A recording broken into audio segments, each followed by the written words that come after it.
Rifiuti indifferenziati. Perché è importante produrne il meno possibile?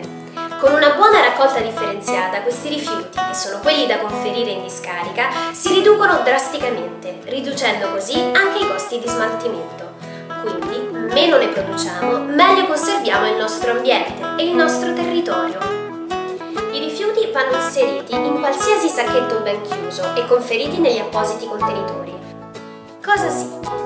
Giocattoli, biro, pennarelli, carta carbone e plastificata, carta per alimenti e da forno, barattoli sporchi e di difficile lavaggio, pannolini e assorbenti, lampadine ad incandescenza, sacchetti dell'aspirapolvere usati, siringhe usate con tappo, polvere derivante dallo spazzamento della casa o degli ambienti di lavoro, mozziconi di sigarette, cerotti, ovatta, cotton fioc, spugna, gomma piuma, gomma, spazzolini da denti, tubetto col dentifricio, calze nylon, CD, DVD, videocassette, audiocassette, escrementi e lettiere di piccoli animali domestici, radiografie. Cosa no? Tutto ciò che può essere conferito nelle altre raccolte o recuperato e portato all'ecostazione.